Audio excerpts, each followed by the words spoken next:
Mr. President, for over 72 years, India has illegally occupied Jammu and Kashmir against the wishes of the Kashmiri people and in blatant violation of the resolutions of the Security Council and indeed its own commitments to the people of Kashmir. On 5th August last year, India illegally and unilaterally sought to change the status of the occupied territories and deployed additional troops, bringing the total number to 900,000, to impose a military siege on 8 million Kashmiris. All Kashmiri political leaders were incarcerated. About 13,000 Kashmiri youth were abducted and thousands tortured. A complete curfew was imposed, accompanied by a total communications blackout. Indian occupation forces have used brute force, including pellet guns against peaceful protesters, imposed collective punishments, including the destruction of entire neighborhoods, and extrajudicially murdered hundreds of innocent young Kashmiris in fake encounters, refusing even to hand over their bodies for burial. The Kashmiri media and those daring to raise their voice are being systematically harassed and intimidated through the use of draconian laws. All of this is well documented in the reports of the United Nations High Commissioner for Human Rights, communications from the Special Rapporteurs of Human Rights Council, statements from human rights and civil society organizations. The international community must investigate these grave violations and prosecute the Indian civil and military personnel involved in state terrorism and serious crimes against humanity being perpetrated, I'm sad to say, with complete impunity. The objective of this brutal campaign is to impose what the RSS-BJP regime has itself called the final solution for Jammu and Kashmir. To this end, the military siege is being followed by moves to change the demographic structure of the occupied territory. This is an attempt to obliterate the distinct Kashmiri identity in order to effect the outcome of a plebiscite envisaged in the UN Security Council resolutions. This action is in violation of the UN Charter, Council resolutions, and international law, particularly the 4th Geneva Convention. Changing demographic structure of occupied territory is a war crime. Mr. President, the brave Kashmiri people will never submit to Indian occupation and oppression. Their struggle is indigenous. They are fighting for a just cause, and generation after generation have laid down their lives to rid themselves of Indian occupation. The government and people of Pakistan are committed to standing by and supporting the Kashmiri brothers and sisters in the legitimate struggle for self-determination. Mr. President, in order to divert attention from its illegal actions and atrocities in Indian-occupied Jammu and Kashmir, India is playing a dangerous game of upping the military ante against Pakistan in a nuclearized environment. Despite constant Indian provocations and ceasefire violations along the line of control and the working boundary, targeting innocent civilians, Pakistan has exercised maximum restraint. We have consistently sensitized the world community about a false flag operation and another ill-conceived misadventure by India. My parents, Mr. President, were born in the colonial India, and I was the first generation that grew up in an independent Pakistan. I want to make it clear that any attempt by the fascist, totalitarian, RSS-led Indian government to aggress against Pakistan will be met by a nation that will fight for its freedom to the end. Mr. President, there will be no durable peace and stability in South Asia until the Jammu and Kashmir dispute is resolved on the basis of international legitimacy. Kashmir has been rightly described as a nuclear flashpoint. The Security Council must prevent a disaster conflict and secure the implementation of its own resolutions, as it did in the case of East Timor. The Council has considered the situation in Jammu and Kashmir 3 times in the past year. It must take appropriate enforcement actions. It must also take steps to protect the Kashmiris from an impending genocide by India. Pakistan has always called for a peaceful solution. To this end, India must ascend.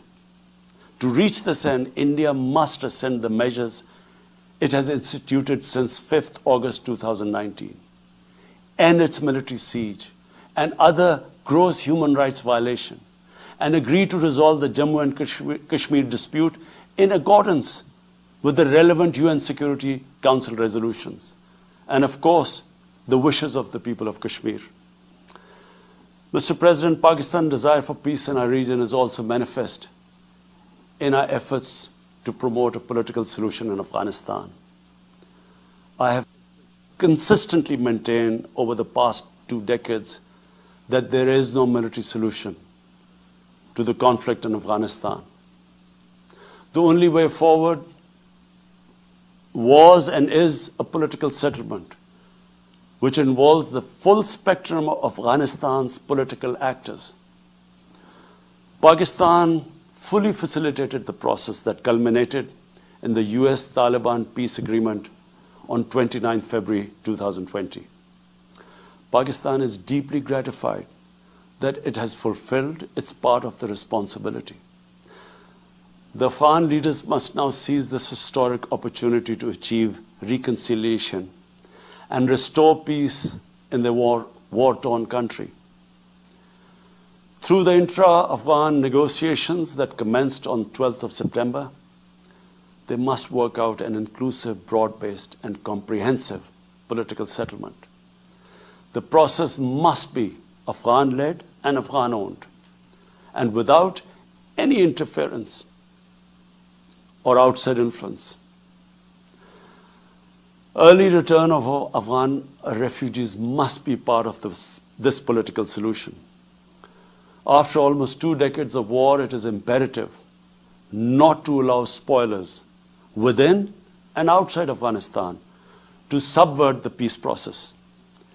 Peace and stability in Afghanistan will open new opportunities for development and regional connectivity. Mr. President,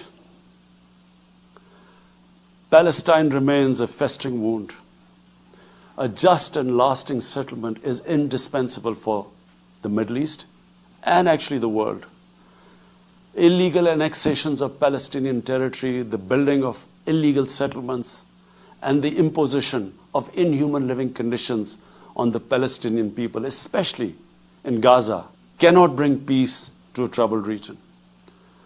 Pakistan continues to support a 2-state solution in line with the UN General Assembly and Security Council resolutions within the international agreed parameters, and they are pre-1967 borders, and Al-Quds Al-Sharif as the capital of a united, contiguous, and independent Palestinian state. Mr. President, the United Nations remains the best legitimate avenue for collective action in managing international conflicts, fostering peace and security, promoting equitable development, and addressing global problems. I urge the Secretary General to take the lead in preventing global conflicts. He should convene summit-level meetings to address regional hotspots and resolve outstanding disputes. The United Nations should be made fully responsive to the challenges of our times. A comprehensive reform of the United Nations, including the Security Council, is essential to promote greater democracy, accountability, transparency, and efficiency. Pakistan will continue to participate actively in this process and endeavor, with other member states to build a world where conflict is outlawed and equitable prosperity for all pursued in conditions of peace and security. I thank you. Mr. President, I am exercising India's right of reply to the diatribe that we heard this morning from the Prime Minister of Pakistan. Mr. President, this August Forum witnessed today a new low on its 75th anniversary. The leader of Pakistan today called for those who incite hate and violence to be outlawed. But, as he went on, we were left wondering, was he referring to himself? This hall heard the incessant rant of someone who had nothing to show for himself, who had no achievements to speak of, and no reasonable suggestion to offer to the world.